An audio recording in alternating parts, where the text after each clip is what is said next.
என்ன ஆகிப்போச்சுன்னு சொன்னோம்னா இவங்களால தான் நம்ம கெட்டு போனோம், நம்மளால அவங்க கெட்டு போனோம். ஆமா. அவங்களால நம்ம கெட்டு போனோம், நம்மளால அவங்க கெட்டு போனாங்க.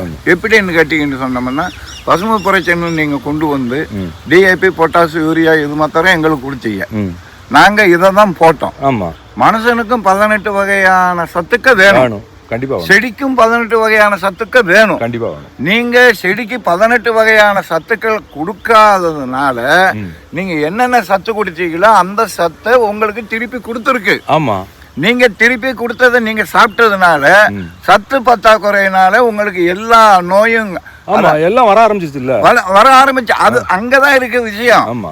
இது யூஸ் பண்ணதுனால பண்ணாதனாலங்கிறது போகவே வேண்டாம்.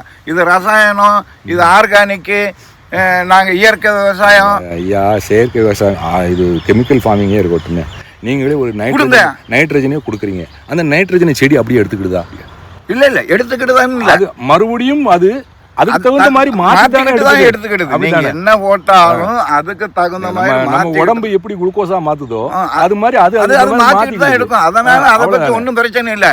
எங்க பிரச்சனை வந்ததுன்னு சொன்னோம்னா சத்துக்க பற்றாக்குறையினாலதான் நமக்கு இந்த நோய்கள்லாம் வந்ததுக்கு முழுக்க காரணம்னு நம்ம அபிப்பிராயப்படுறோம். நமக்கு ஒன்றும் பெரிய படிப்பு கிடையாது. படிப்பு வேணுங்கிற அவசியம் இல்லை. நமக்கு முக்கியமான ஒரு விஷயம் அனுபவம் தான். அனுபவம் சொல்லித்தராத ஒரு விஷயத்த எதுவுமே சொல்லித்தர போறதில்லை.